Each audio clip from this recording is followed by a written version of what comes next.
Welcome to the Founders Odyssey podcast, where we educate, inspire, and create a supportive community for our fellow founders. Today, we are joined by special guest, multipreneur, investor, and creative powerhouse, Robert Schachte.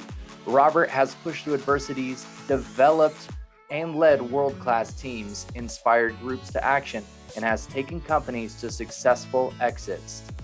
He has created patents, developed software, and most recently has created a revolutionary software product that will assist companies from idea to market. With Robert's wealth of experience and knowledge, he has a mission to give back and share with founders of our next generation that anything is possible with the correct education and team.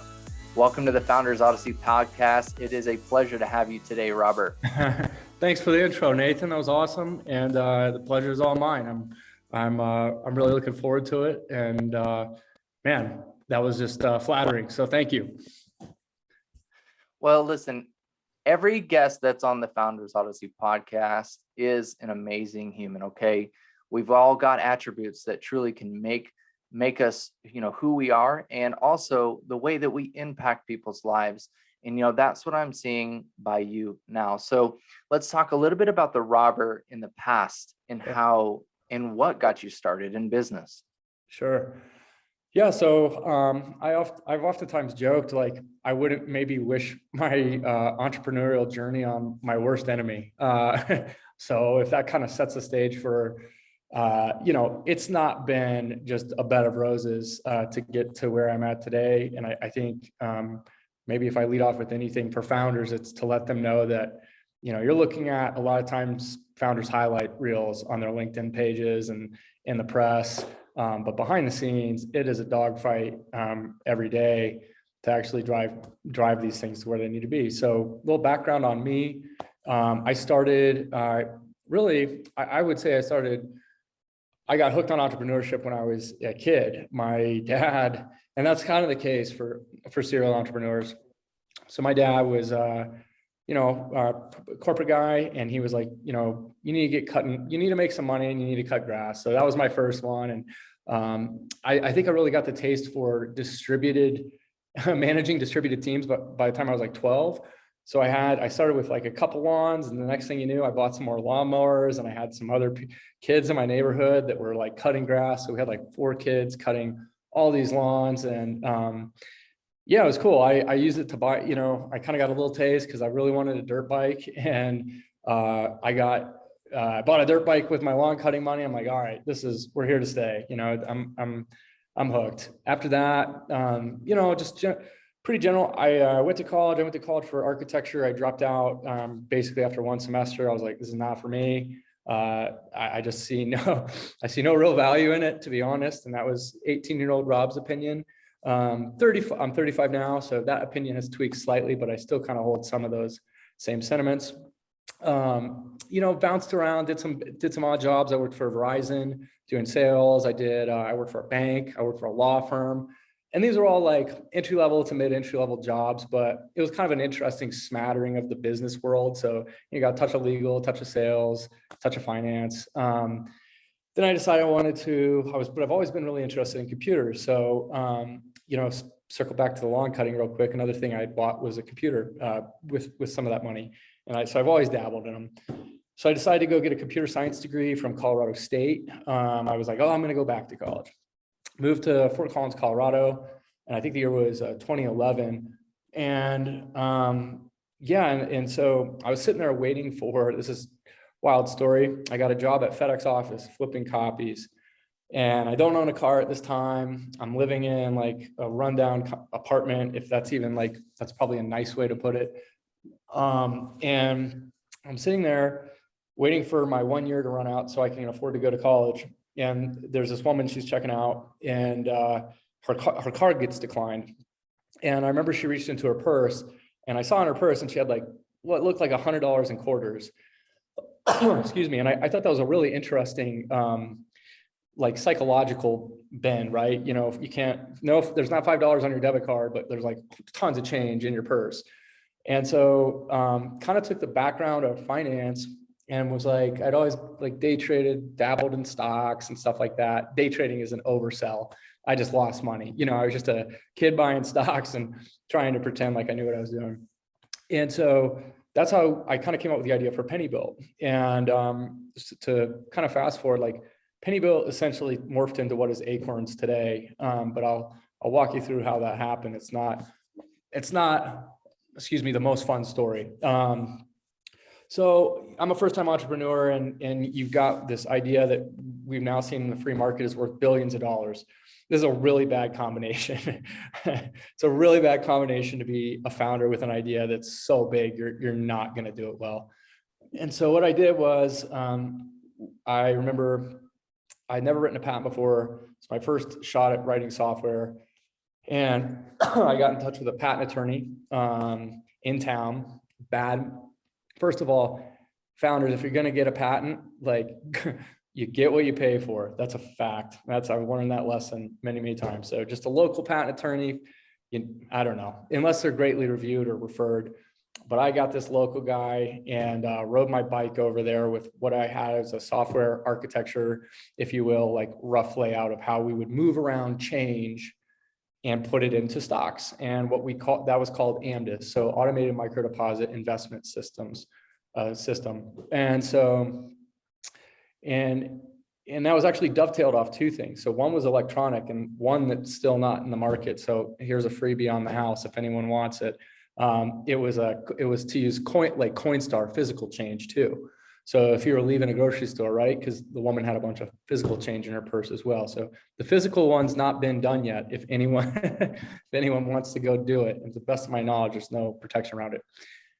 So we patent this thing. I find some people from Colorado State that are willing to help me build it, and essentially we have what's a functioning piece of software that will let us buy a chunk of forward stock by collecting little micro deposits, because it's 2011 and moving money around is really expensive. So we're pumped and we're getting invited to capital summits and all these things. And I'll never forget this. It was 2013, I think, around that time. We get invited to the Angel Capital Summit hosted by RBC. I'm about to go on stage and present, and this guy comes up to me and he goes, I just saw your exact business get pitched to me, like to the T. And he pulls this personal placement memorandum up for Acorns. And I'm thinking, this is, and so I literally, founders, I went to the bathroom. We're at DU University and I just puked. Like I puked like everything out of that I'd eaten that day. It was kind of gnarly. And I go on stage, I pitch, we took third place. And afterwards, I'm just like, all I can think about is Acorns. And come to find out, this is a very unknown story.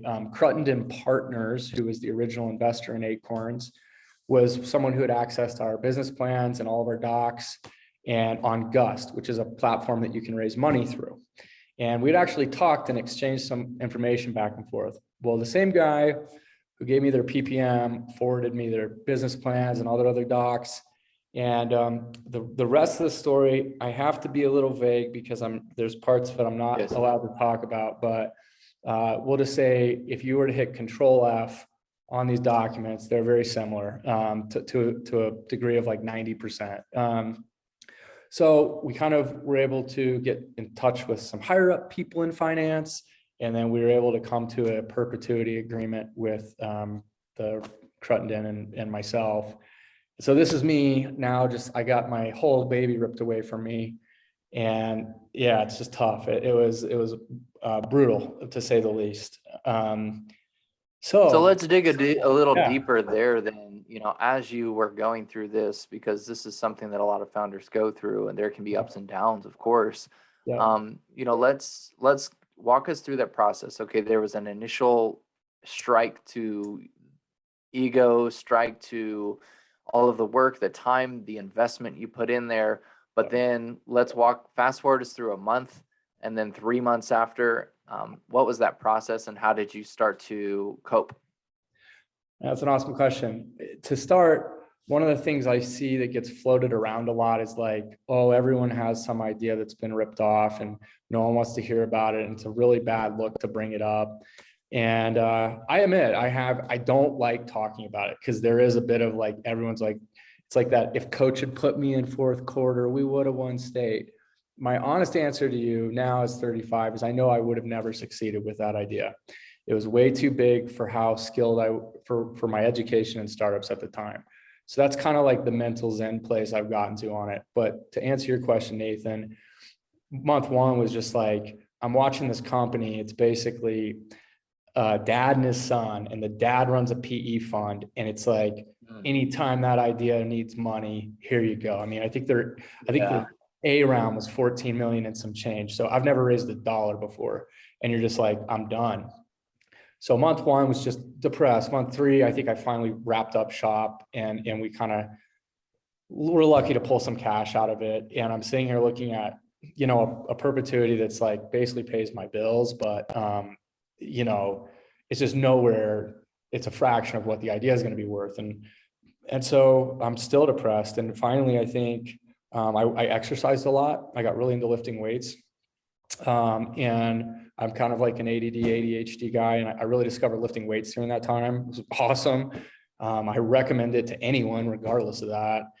It's just a good escape for your mind and to get healthy. Yeah. So I know I've been through similar situations, and I think one of the biggest things that I could say to founders out there too is stay in the game.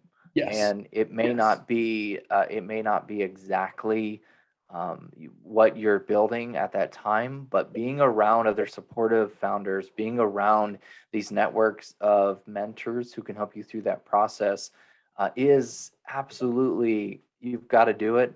It's got to be done. And I'm sure you've probably surrounded yourself with people that could really uplift you, but then also up-level you through that process, you know, you went through. So let's real quick. You said two really huge things there, and I got to drive these home. One is stay in the game. Years later, I've watched 10 companies come out doing this of some variation of penny built. They're all massively successful companies. So had I stayed in the game and not been defeated, yeah. And number two, you said was about mentors. And that's why I say mid-20s Rob would have not succeeded. I kind of had that touch of the ego, you know, you've got this great idea and it goes to your head and life hasn't humbled you. And that's why I think I wouldn't have succeeded. So go ahead. Sorry to derail there. No, that's great. And I think we can touch more on that too, as far as, you know, being humble, and then just continuing to build startups with that attitude. So let's fast forward to the next startup, right? Because you're still in the game, you're excited to build, you now have more knowledge. And, you know, what I've seen from you is you'll place in writing, you'll say, well, what did I learn from that, right? And I think it's important that you have a sense of reflection, course correction, staying in the game and making it happen. So how did you make it happen for this next season of startups? Yeah. So basically I finally got my head on straight after all that. And I was like, okay, let's look, my mind was really on cash flow. And that's actually also a really bad place to build a startup company from. So like I said, I skipped college and I got the crappy Hard Knocks version of it in a lot of regards, but this one's not so bad. This next one's not so bad. And I really think I learned tons.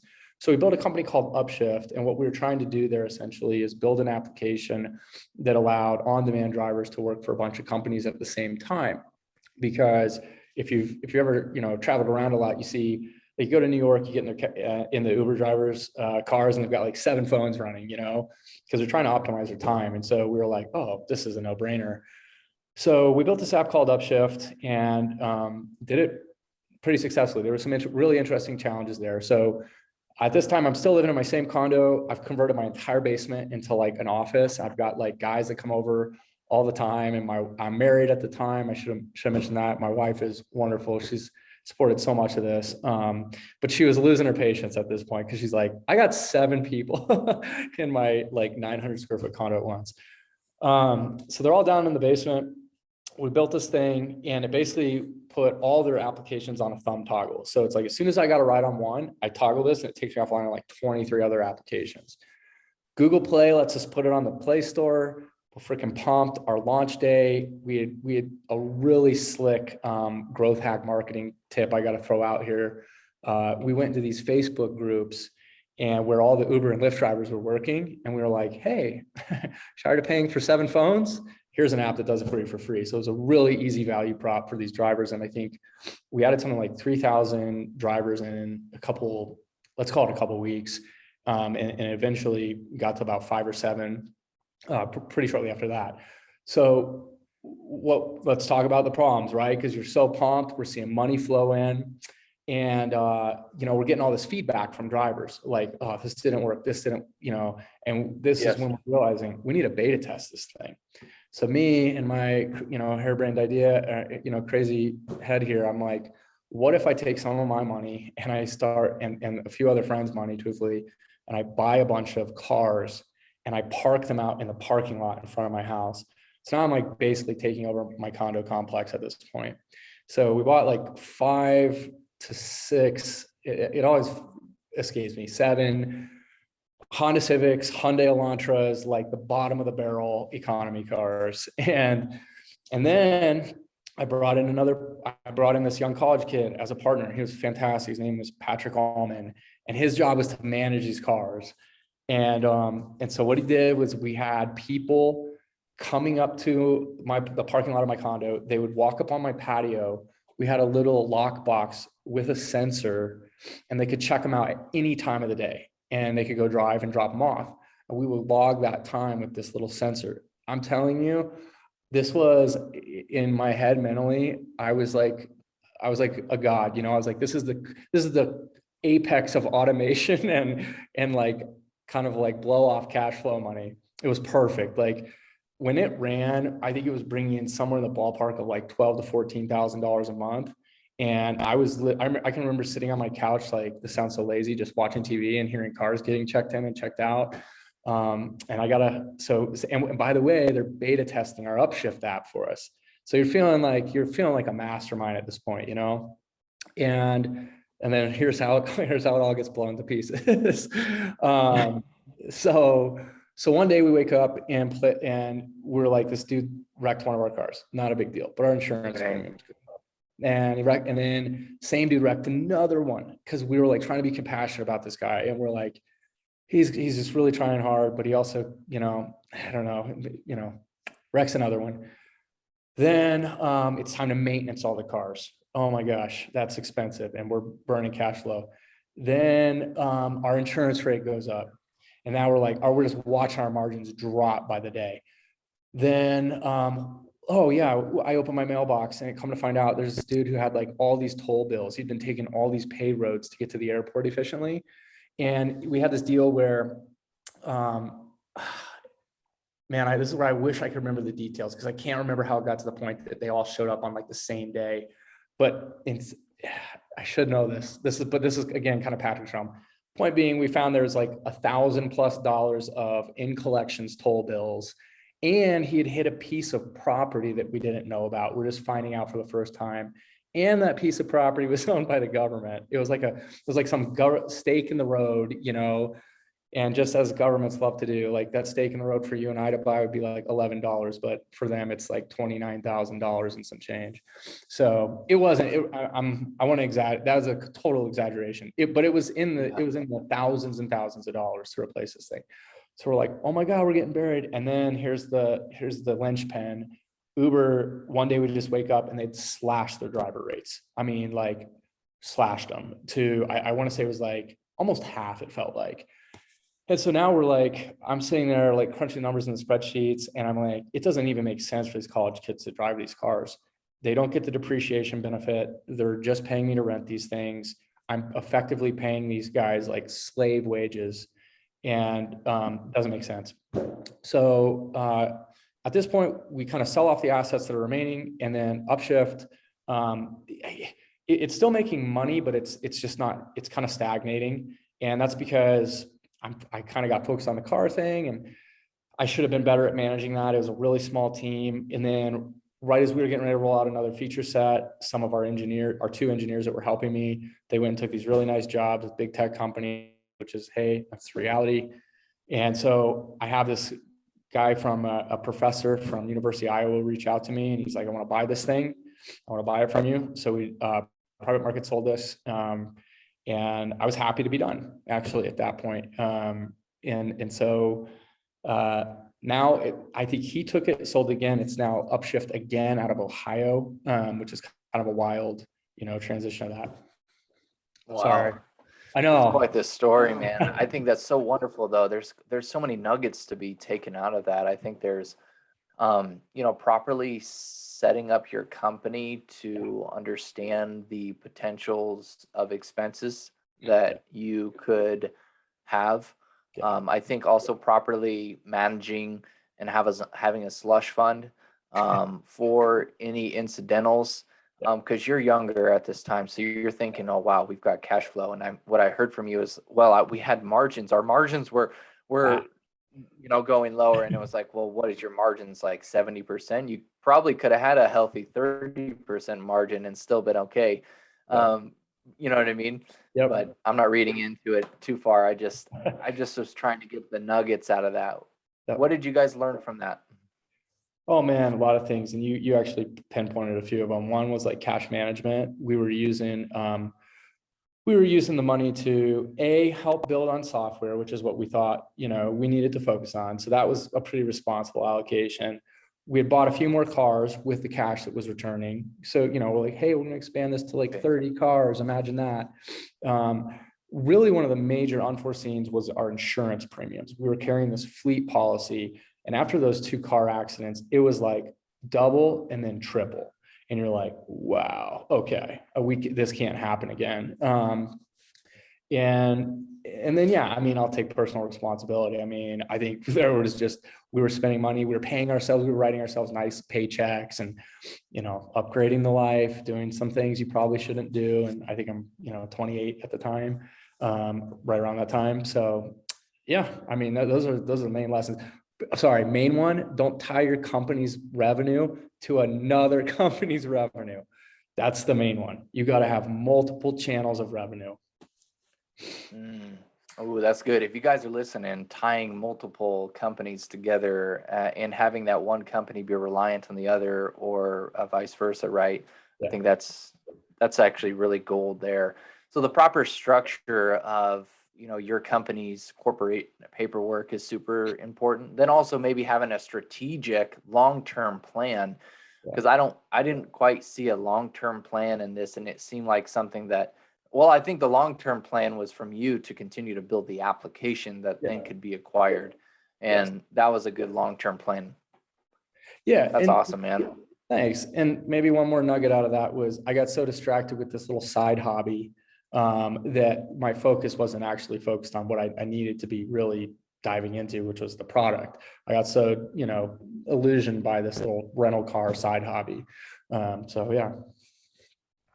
Well, that's okay. And that happens, certainly in entrepreneurship. You see one thing, and if it can be a part of the portfolio that then can fuel other things, but yet still have the main, your main company continue to flourish with your ideation, with the team, and you structure it properly, I think it can be very effective. So let's go on to, what you are currently excited with today, and then also some of the things that you're working with founders to help them accomplish as well. Totally. Yeah. So I had gotten invited into, so I'll just kind of like rapid bring up to speed. I got in 2018 invited into building an IoT parcel locker company, and then exited out of that company pre-pandemic. So like right before, and that was, they kind of, the original investors and owners did their own thing with that afterwards. So I was kind of sitting there like, what do I do? And I really kind of looked back on my entrepreneurial career and thought, there's been a lot of frankly, I'm sitting here telling you, there's been a lot of road bumps. But so a couple nuggets from that as I kept going, and my life did get better, keeping going. No one's going to just hand it out for you, and the downs are going to suck. But I've always found that, like, I like to describe it as like tripping up a staircase. if I had to describe my career, it's like, it's not graceful, but it is getting better. So I decided to make Hive, and Hive was this brainchild of, okay, you've got all these you've got all these people with ideas, and the failure rate of new ideas is extraordinarily high. It's like 90%. And hey, you've got a pretty good grasp on how to help startup companies. I had in 2019 started doing some consulting work for startup companies, and found that I think they really, I guess, valued my feedback that I gave them. And so I had created this company called, excuse me, Hive Partners. The idea being a hive, a beehive, and I'm going to put all these resources around you. And so out of the consulting, I discovered a ton of patterns. Like, man, everyone seems to make this mistake. Everyone seems to make this mistake. You've got these variable personalities, but they kind of are similar in their mistakes. So I go, what if I could take all the consulting work and turn this into a SaaS platform? And it takes people from idea to MVP. And what we found is there's really not a lot of stuff around it. There's a lot of B2B service tools for startups, because I like to describe it as like, oh, here's where I can, excuse me, grab a quick nugget of value, right? I can help them set up their incorporation, make $400, or I can help them do their SEO for, whatever, a couple $100 a month, or I can build them a website, right? But it's really fragmented. And as a startup, you're kind of like managing all these software tools and all these software suites. And we actually found that, excuse me, in working with these consulting clients, that was a major issue. They've got all their companies siloed into like 20 different SaaS software platforms. And we're like, that's like a project management nightmare. And additionally, some of these tools, like we'll call it 80% of them, offer features that no founder should be wasting time on. Like you don't need, in my opinion, like you don't need the complexities of Jira if you're building an MVP. You can really break it down more simplistically than that. So that's kind of how it was born, and I'm really excited about it.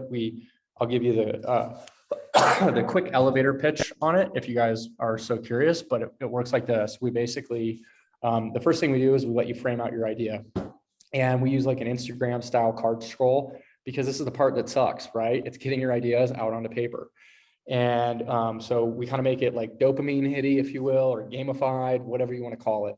And at the end of framing this out, we give you a score. And this is a score that we took from some Ivy schools, some of our own home cooking, and we rank the idea out of 30, so that you can basically go, this is one I should pursue, or here's a very clear area where I need to go back and this idea is going to get blown to pieces.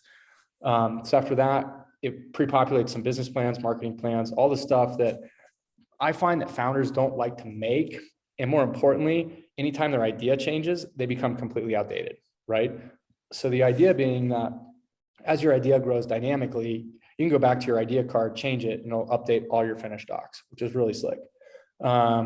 Additionally, you can send them out to investors from there. It's got this little mini NDA system and little CRM system for tracking investor follow-up.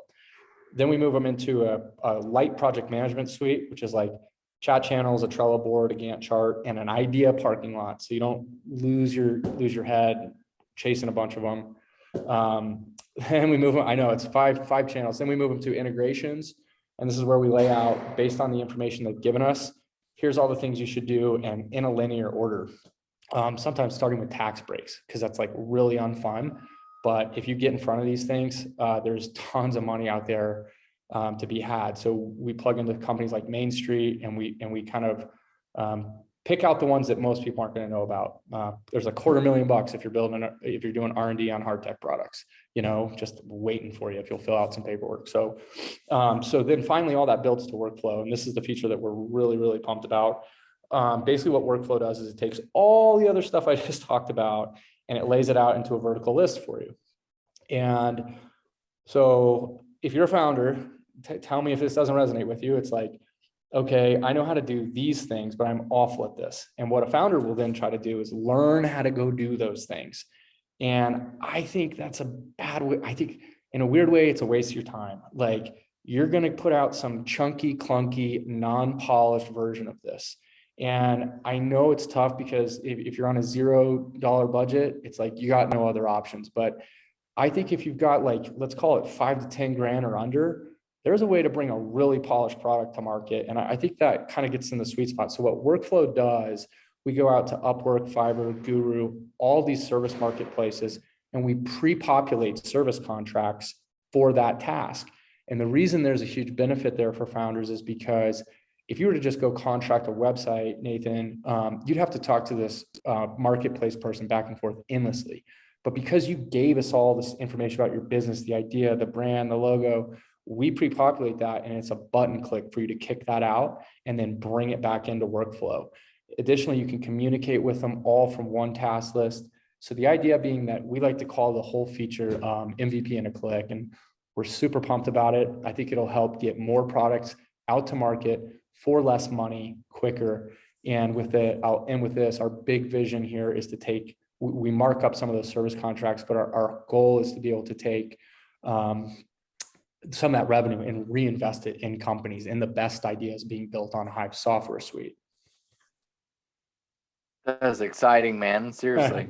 Sweet. You've got a lot of, I can imagine just so many of the new companies coming to you, and also some of the companies that may have been in circulation for a while, but they haven't used these softwares or different things that you're coming up with.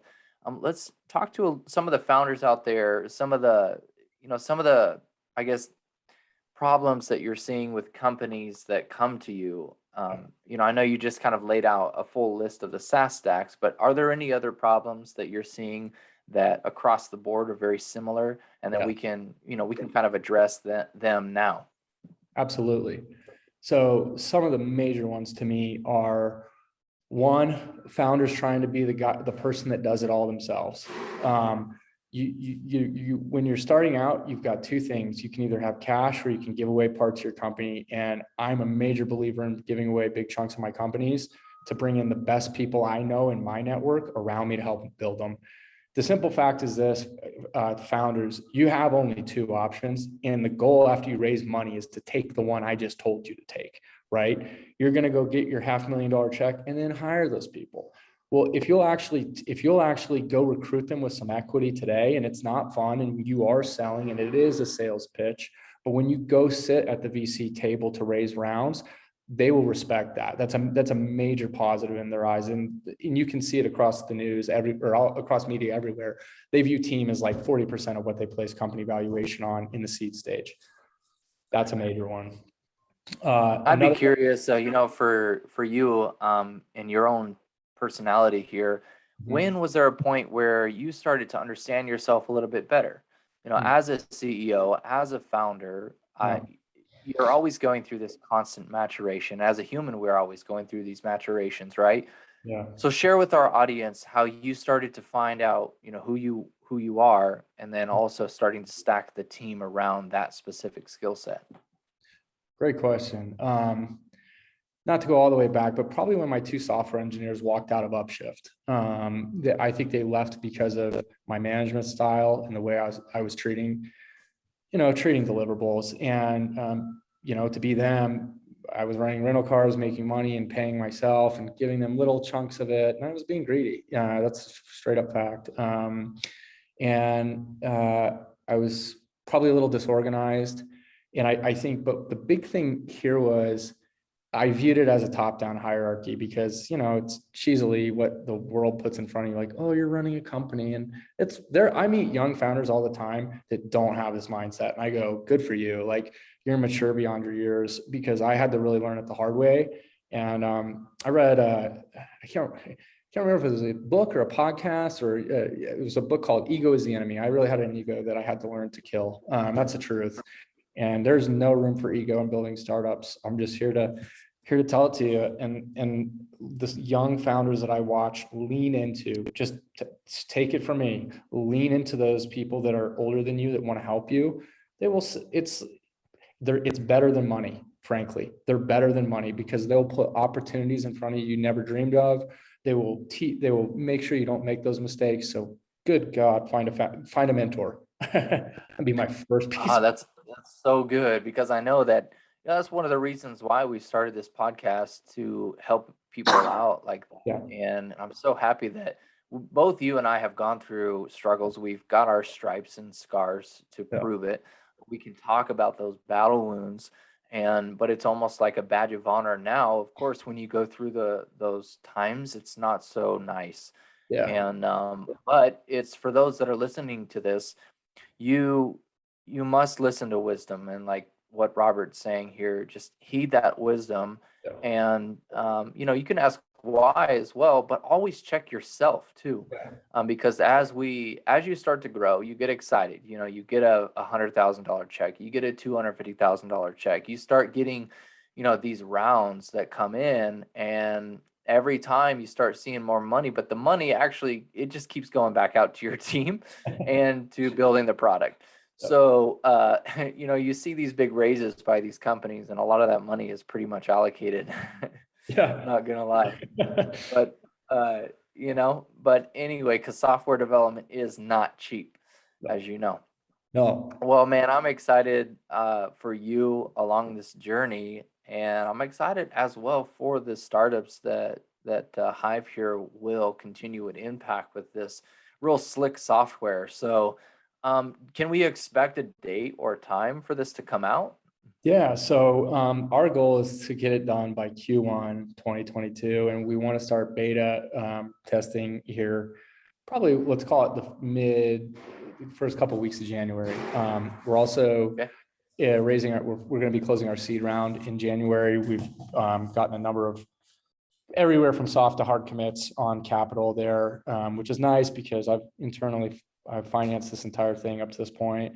Which has, hey, it sucked. I'm just like still in the same position as many founders. And so I can relate to that. Yeah. So, and then I want to add one more thing, since we're talking about it. The other consulting arm of Hive is still running and growing. I'm sitting here in what's essentially an empty room. But if I open this door, I want to throw this out there for other startup companies. Hive Partners sits in what is essentially an 800,000 square foot warehouse space. And the goal is as a former HP Enterprise building. And my goal is to bring as many startups in here as I can and help them not make mistakes that I've made or seen other founders make. And it's really rooted in seeing more of you guys get across the finish line and own more of your company at the end of it, and own more. Actually, have your team own more of the company. That's my mindset. But keep that money. No, I love that. Yeah. I love that. And for those that didn't see, he opened up a door that he's in a room, and in that space is this 800,000 square foot facility where it's completely open, and it's just inviting innovation, the brightest people on this planet, and that could be you out there listening to this podcast. So, once again, we just want to say thank you so much, Robert, for joining us here on the Founders Odyssey podcast, where we create an inspirational and collaborative environment for those founders out there. And Nathan, pleasure's all mine. Everything you do is first class. I love your content. I love the stuff you're sharing, and it's so rooted in experience. It's so rooted in making sure you share the value that you've acquired with your community. That's what inspired me to come on and do this. So I really thank you for having me. Thank you. We'll talk to you soon. Take care, guys.